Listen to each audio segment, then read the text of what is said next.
Hi everyone, welcome to my channel. My name is Evelyn. If you're new here, welcome. welcome. Please remember to subscribe and give this video a thumbs up if you like it. Like I said in my video, if you are not new here, welcome.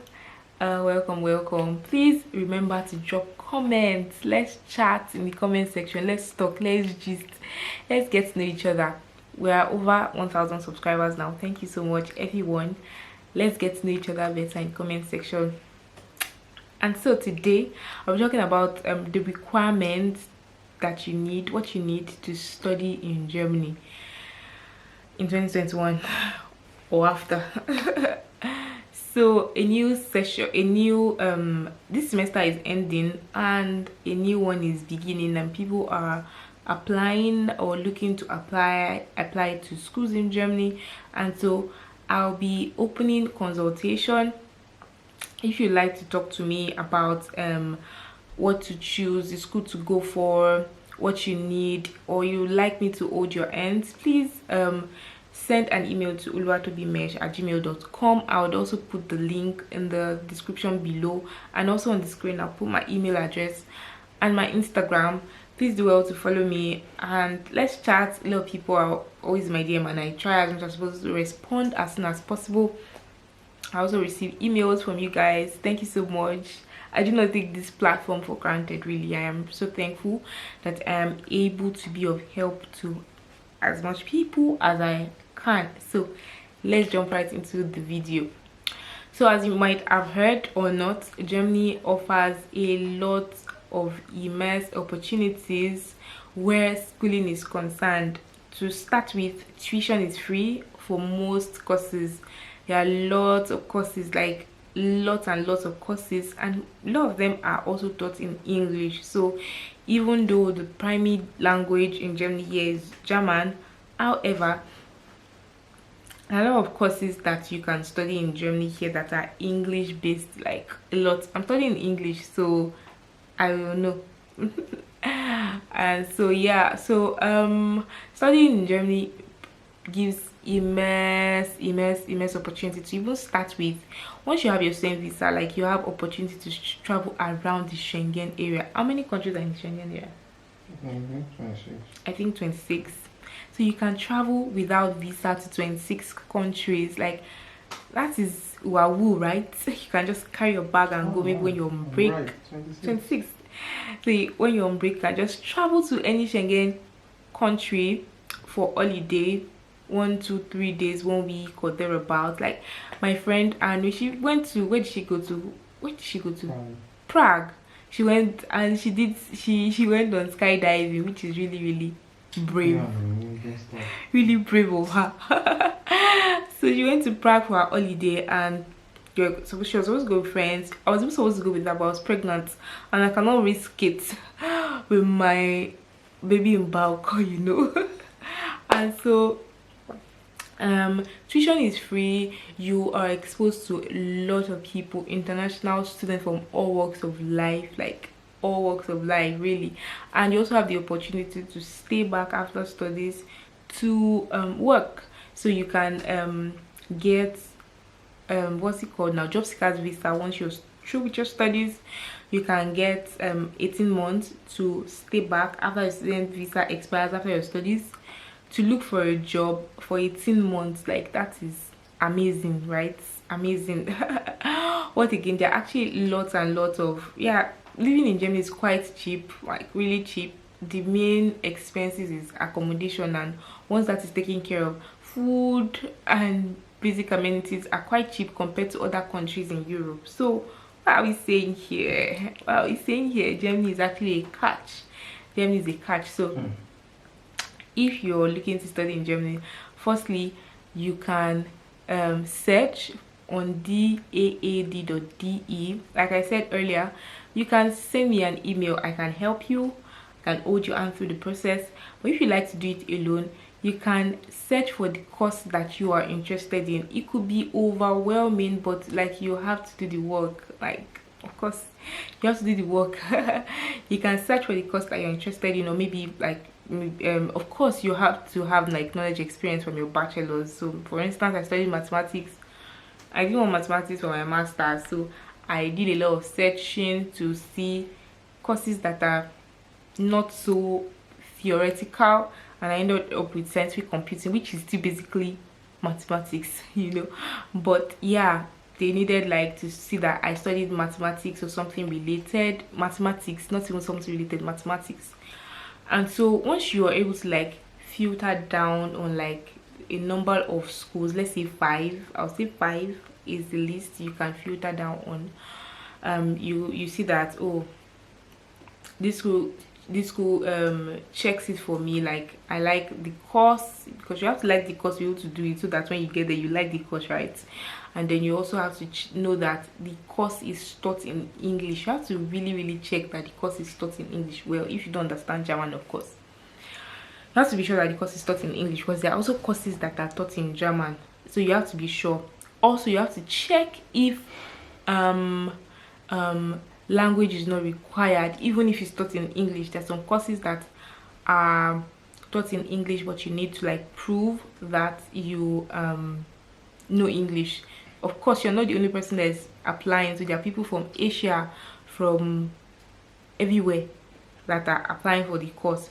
So for people like countries from people that speak English, or maybe their bachelor's was in English, they might say, oh, just show that your certificate is in English, or maybe you need like a certificate from your school showing that you studied in English. So you need to like check all those things. And so once you're able to like filter from all those schools, like you have like a bucket list, or you have like 5 schools that are like, okay, I think I like this number of schools, then you can then proceed to apply.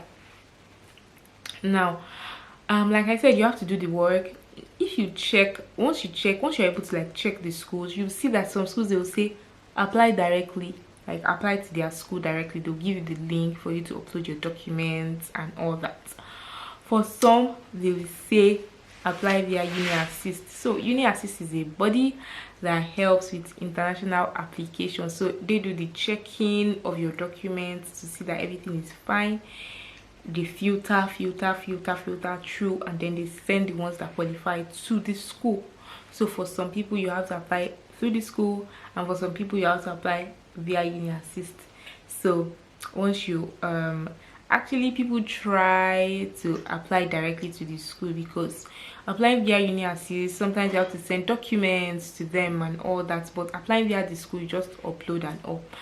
They both have their advantages and disadvantages, really. So once you are able to apply, once you go to Uni Assist, you have to like create a profile. And if you're able to, once you upload your documents to Uni Assist once, you can use that document to apply to the number of schools that you want to apply to. So that works. So like I said, check the course requirement. There are a lot of things that they usually write in the course requirement.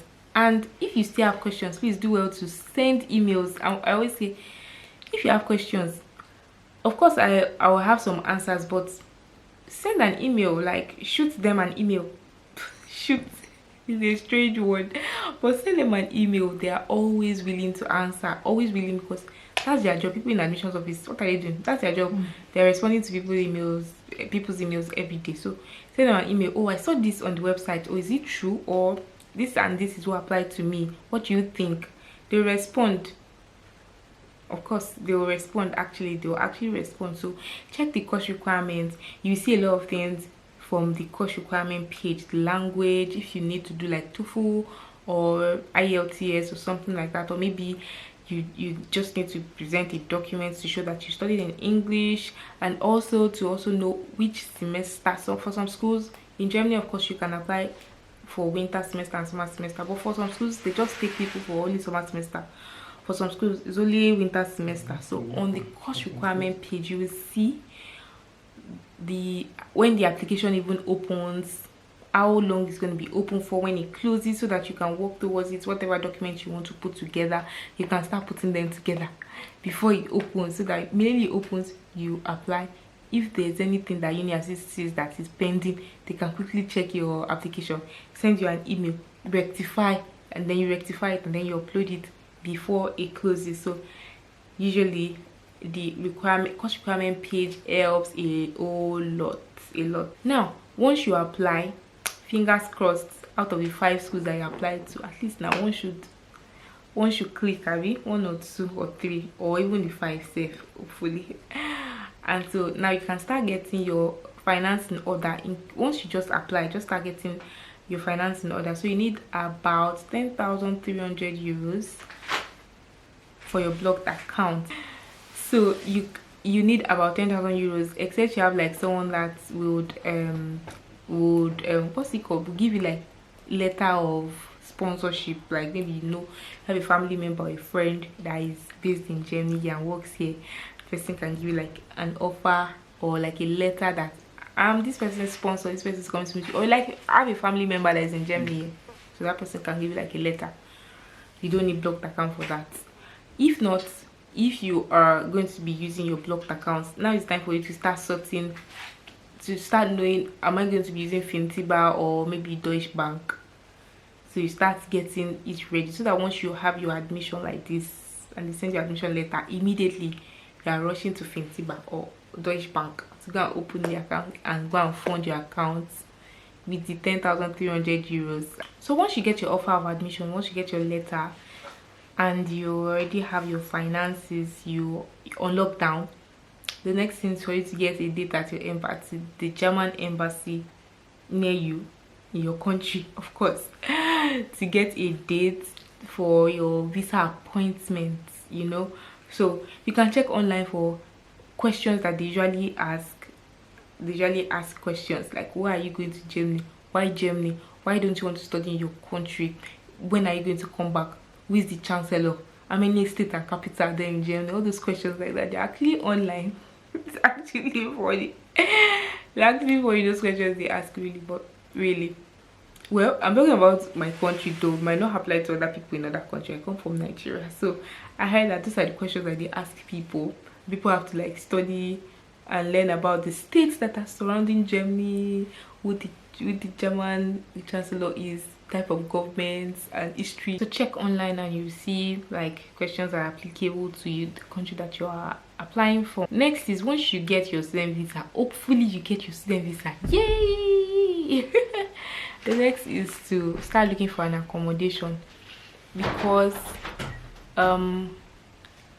schools don't come with hostels like most countries, or the country that I'm from. So you have to like look for accommodation yourself, and accommodation is actually a big thing in Germany, because accommodation is one of the biggest things you're going to be spending your money on. Yes, so you can start searching online and start making calls, sending emails to people. Once you check online, you see hostels in wherever it is you are. Maybe you're in Berlin, so hostels in Berlin, student hostels in Berlin, and it's quite it depends on what you want. Maybe you want shared apartments, or you don't want shared apartments. You're a big man or big woman, you have the money and you want like a flat on your own, you want like a studio apartment. It really depends on you. You can get all sorts.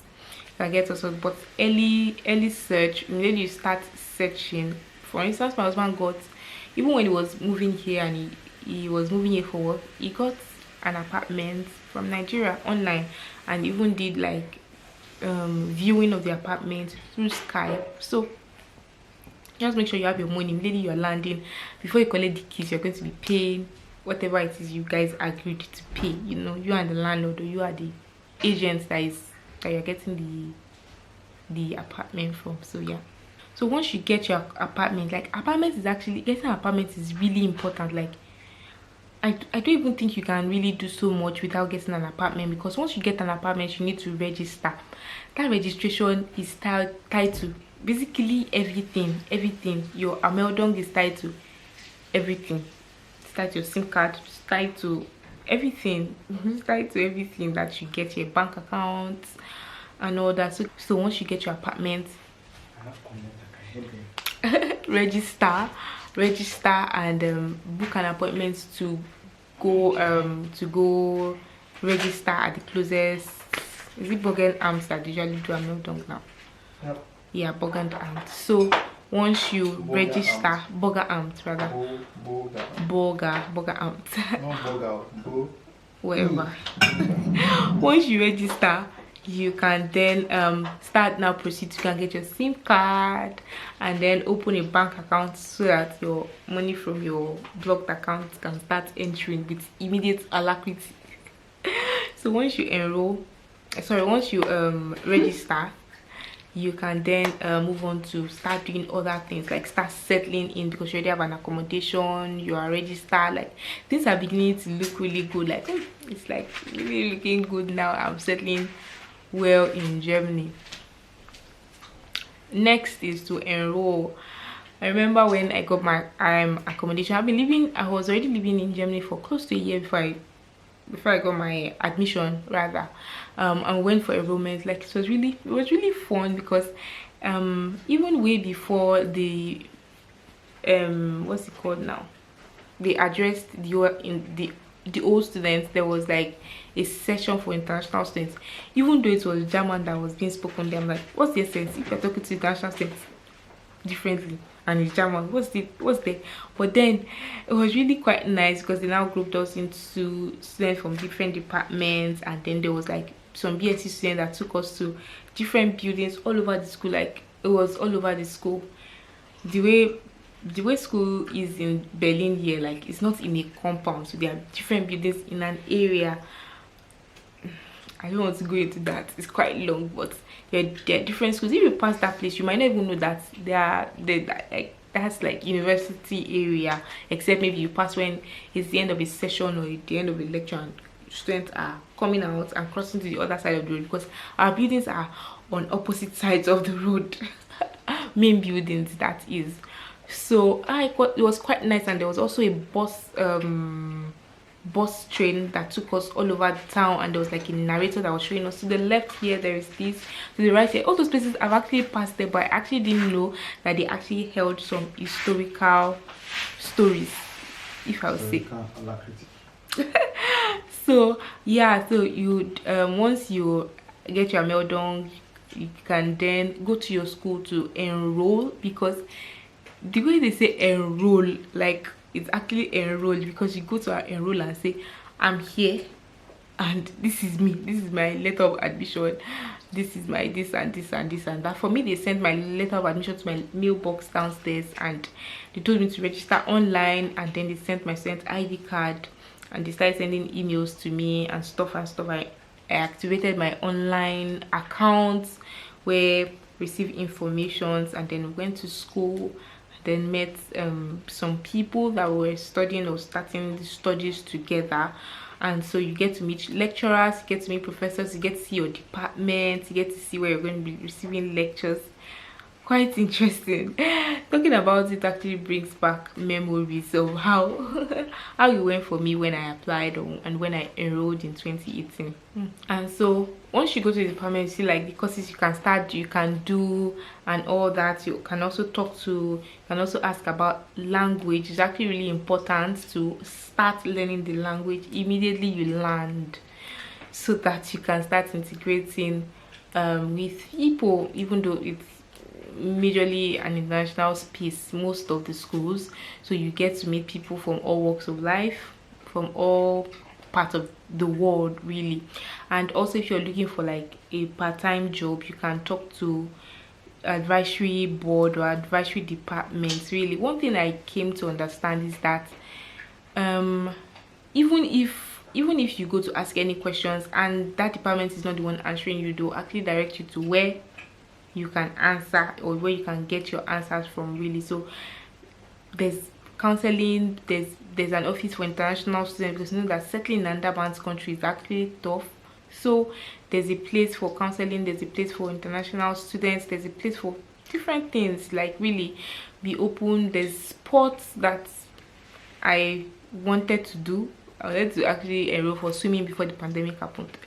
And yeah, there's actually quite a lot of fun where studying in Germany is concerned. And I hope that you've been able to get 1 or 2 points or clarity from this video.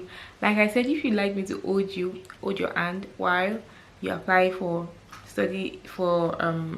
admission or for to study in Germany, please send me an email. My email is oluwatobimesh@gmail.com, or chat me on Instagram. I'll put the link in the description below. But if you have any questions or any comments, please let's chat in the comment section. And thank you so much for watching. Give this video a thumbs up if you like it, subscribe if you're yet to do so, and I'll see you on my next one. Bye.